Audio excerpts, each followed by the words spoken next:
या स्पीड न्यूजचे प्रायोजक आहेत क्रिस्टल्स ड्रीम स्पेस।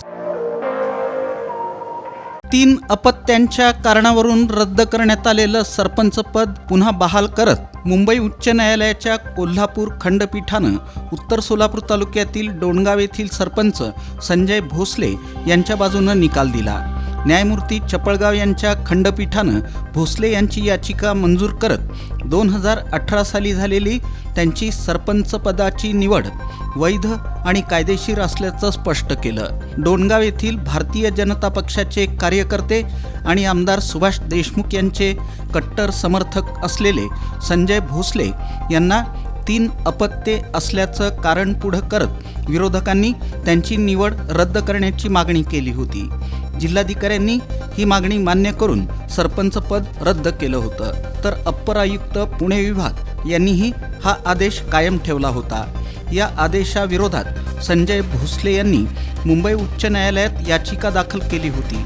सुरुवातीला त्यांना स्थगिती मिळाली होती, त्यानंतर प्रकरणाची अंतिम सुनावणी मुंबई उच्च न्यायालयाच्या कोल्हापूर खंडपीठात झाली। यावेळी उमेदवारी अर्ज भरताना भोसले यांची केवळ 2च अपत्ये हयात होती हा महत्त्वाचा मुद्दा ग्राह्य धरत न्यायालयानं सर्वोच्च न्यायालयाचा निकालाचा आधार घेत भोसले यांची निवड कायदेशीर ठरवली। या प्रकरणात सुरुवातीच्या टप्प्यावर मुंबईचे ॲडव्होकेट विनीत नाईक यांनी काम पाहिलं, तर अंतिम सुनावणी दरम्यान ॲडव्होकेट IM खैरदी आणि ॲडव्होकेट नितीन हबीब यांनी भोसले यांची बाजू मांडली। विरोधकांच्या वतीनं ॲडव्होकेट अभिजित कुलकर्णी यांनी युक्तिवाद केला। या निकालामुळं राजकीय वर्तुळात मोठी चर्चा सुरू असून संजय भोसले समर्थकांमध्ये समाधान व्यक्त केलं जात आहे। व्ह्यूको प्रोसेस चौक परिसरातील श्री महालक्ष्मी देवी मंदिरात मार्गशीर्ष महिन्यातील शेवटच्या शुक्रवारी लक्ष्मी सहस्त्रनाम कुंकुम अर्चनेचं आयोजन करण्यात आलं होतं। या धार्मिक कार्यक्रमाला परिसरातील महिलांनी मोठ्या संख्येनं उपस्थिती लावून भक्तिभावानं सहभाग नोंदवला। यावेळी श्री महालक्ष्मी देवीची विधिवत पूजा, लक्ष्मी सहस्त्रनाम पठण आणि कुंकुम अर्चना करण्यात आली। संपूर्ण मंदिर परिसर भक्तिमय वातावरणानं भारावून गेला होता। या कार्यक्रमाच्या यशस्वी आयोजनासाठी श्री महालक्ष्मी देवस्थान चॅरिटेबल ट्रस्टचे अध्यक्ष सुधाकर कुरापाटी यांचं मार्गदर्शन लाभलं। तसंच मंदिराचे पुजारी सत्यनारायण नल्ला आणि राघवेंद्र आरकाल यांनी विशेष परिश्रम घेतले। कार्यक्रमाच्या शेवटी उपस्थित भाविकांना प्रसादाचं वाटप करण्यात आलं। ओम श्रद्धाये नमः, ओम सृष्ट्याये नमः, ओम विकृत्याये नमः, ओम प्रपन्याये नमः, ओम प्राणदाये नमः, ओम प्रवद्याये नमः, ओम विश्व ओम पांडुरवासिन्याये नमः, ओम अवन्याये, ओम अनंतरूपाये नमः, ओम अनंतात्मने नमः, ओम अनंतस्थाये नमः, ओम अनंत संभवाये नमः, ओम नमः, ओम प्राणशक्ते नमः, ओम प्राणधात्रे नमः। संभाजी आरमारचे कार्याध्यक्ष तसंच छत्रपती संभाजी महाराज नागरी सहकारी पतसंस्थेचे व्हाईस चेअरमन शिवाजी वाघमोडे यांचा वाढदिवस कार्यकर्त्यांच्या वतीनं आयोजित नागरी सत्कार समारंभात मोठ्या उत्साहात साजरा करण्यात आला।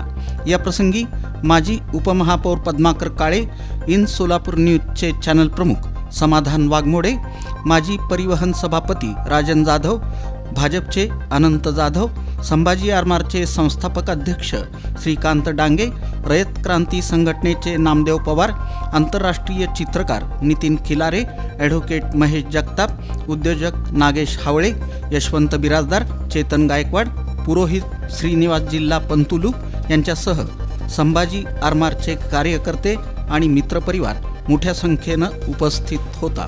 उपस्थित मान्यवरांनी शिवाजी वाघमोडे यांना वाढदिवसानिमित्त शुभेच्छा देत त्यांच्या सामाजिक आणि संघटनात्मक कार्याचा गौरव केला। कार्यक्रमात उत्साही वातावरण पाहायला मिळालं। करण्यात आलं, आता राजकारणामध्ये आम्ही एंट्री करणार आहोत। हिवाळी हंगामात तापमानात लक्षणीय घट होत असल्यानं नागरिकांच्या आरोग्याच्या दृष्टीनं आवश्यक ती काळजी घेणं अत्यंत महत्त्वाचं आहे। हीटर, शेकोटी किंवा आग लावताना सुरक्षिततेच्या सर्व नियमांचं पालन करावं। आरोग्याची योग्य काळजी घेतल्यास आजारांची तीव्रता टाळता येऊ शकते. सर्व नागरिकांनी सूचनांचं काटेकोरपणे पालन करून स्वतःचं आणि कुटुंबियांचं आरोग्य सुरक्षित ठेवावं असं आवाहन पालिका आयुक्त डॉक्टर सचिन ओंबासे यांनी केलं. थंडीमुळं सर्दी, खोकला, ताप, दमा, हृदयविकार तसंच सांधेदुखी यासारख्या आजारांचा धोका वाढू शकतो. हिवाळी हंगामात तापमानात मोठ्या प्रमाणात घट होत असल्यानं नागरिकांच्या आरोग्यावर विपरीत परिणाम होण्याची शक्यता आहे. विशेषतः COPD, दमा, हृदयविकार, एन्झायना तसंच संधिवात यासारख्या आजारांनी त्रस्त असलेल्या रुग्णांना या काळात अधिक धोका निर्माण होऊ शकतो.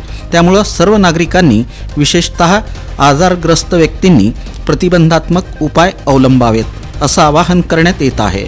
थंडीपासून संरक्षणासाठी उबदार कपडे, जॅकेट, स्वेटर, मफलर, टोपी, हातमोजे वापरावेत.